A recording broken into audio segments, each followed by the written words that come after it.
Hello, my wonderful people. You all are welcome back once again. This is not constant word. If you're not the first time to come across this channel, you're welcome. May no forget to like or share or subscribe as we dey bring. My fellow Ambazonians, it's been a long time I address you live via Facebook. And I thought it was important for me to take this opportunity to clarify a couple of issues that are important in our struggle. I also want to send my best wishes to the Biafran people as they go through difficulties in the wake of the kidnapping of their leader. There are a couple of issues I would like to clarify so that we are all on the same page with respect to our liberation.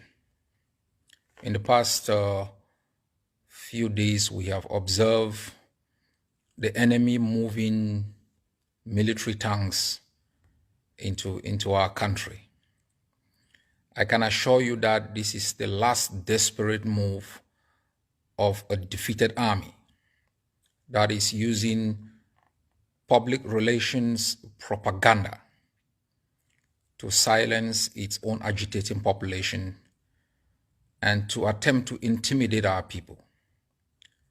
We have risen up in resistance against a brutal occupier that we have humbled in the battlefield. You must recall that 4 years ago, when millions of our people went on the street with olive branches, they deployed helicopter gunships. They moved troops from the Amanawo Bay. They mauled down thousands of people. We are still unable to account for the bodies of thousands of our people who were mauled down in Boya.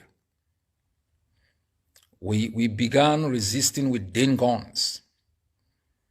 They brought in their special forces. Then they brought in pickup trucks where they could move their forces from one part of our territory to the other. We shattered those pickup trucks. We defeated them in the pickup trucks. They moved from there with armor cars. We still pulverize most of those armor cars. As you saw in the action of Bamising by General Nopiti, a daring action in broad daylight, taking down Cameroon's most trained and equipped elite forces. That was a sign of bravery. They have now tried to deploy helicopter gunships with new model of armor cars. I want to remind our people that armor cars don't fight wars. People do. People do fight wars. That's why one of the strongest militaries in the world, whether it was the Russians, the Americans, could not defeat the Afghans, could not defeat insurgencies either in Iraq or in other countries. Because once the people are determined, they are going to defeat any army, no matter how well armed that army is. In the past days, the regime has been attempting to explain why they cannot prevail in Ambazonia. They are accusing Ambazonia of entering into alliance with foreign terrorist groups. I want to assure our people, from the beginning of our struggle, from the beginning of our resistance, we define our objectives. We define our strategies in a public way. Our strategies are consistent with the rules of war. Our strategy upholds the respect of human life and human dignity. Our objective for independence is not an artificial creation. It's something born out of colonialism, born out of the remnants of a brutal regime that has made its existence in our land based on assassination, exploitation of our natural resources, and the deployment of disproportionate force against unarmed civilians. We explained to the world why we were fighting, and we made it absolutely clear that we will seek alliances with peoples, nations, and states whose values are consistent with our values, and who can work with us to defeat the colonialism of Ambazonia. We have established a working relationship with the Basque. We have held public meetings with the Basque. Our representatives, including the Vice President of the ENUGU Secretary of State, have been able to visit and address the Basque Parliament. This year we entered into an alliance with Biafra, the indigenous people of Biafra, the biggest indigenous people within the continent of Africa. The Biafrans are a recognized people whose existence predates all the states that have been artificially created within the continent. We are in alliance with them. They are not a terrorist outfit. They are a people who have been subjected and subjugated for more than 70 years, who suffered genocide in the hands of Nigeria. And as I have pronounced before, in the 50s, nations and peoples stood together against foreign dominion. They fought together. They recognized each other's effort. Betrayal of any people is unacceptable. And we will continue to work with the Biafran people to make sure that they can realize their aspiration, self-preservation, that their resources can be exploited to develop themselves, not a foreign dominion. Cameroon must understand that the mistake it made 5 years ago is going to crumble it. And Nigeria cannot make the same mistake. Cameroon's attempt to win Nigeria's support in its brutality and genocide is not going to work. We are determined to write the last chapter of Cameroon's presence in our land. And I've asked our people to ensure every flag of the occupier is brought down. Every symbol of the occupier must be brought down. Every institution that perpetuates the occupation and colonialism of our country must be destroyed.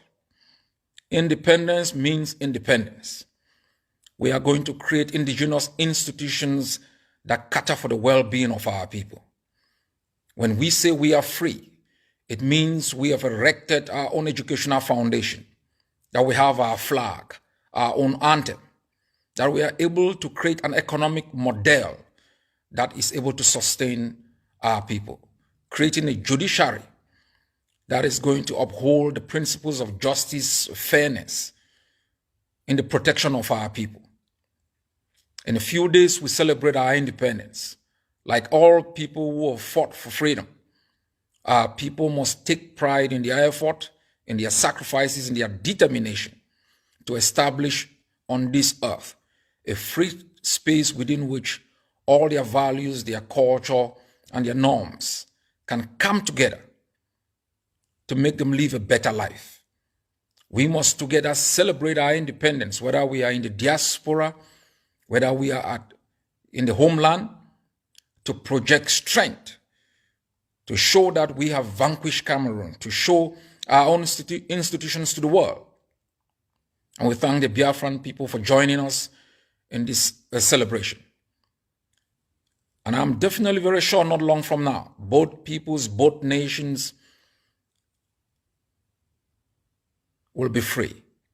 And all the prisoners that have been kidnapped, those who've been rendition, subjected to torture by colonialists who have exploited our resources for their own benefit, will not be forgiven. We are not going to create Peace and Reconciliation Commission. We will not forget. We will not forgive. We will hold this brutal system accountable for the carnage that they have caused in our homelands, for the environmental degradation that they have caused in our homelands, for the murder, assassination, torture as a weapon of occupation. We must rest assured that the 21st century is our century, that our continent cannot be hijacked by puppets of colonialist regime that have exploited our resources for the interests of foreign companies, that have tortured our people and degraded our cause, wasted the lives of our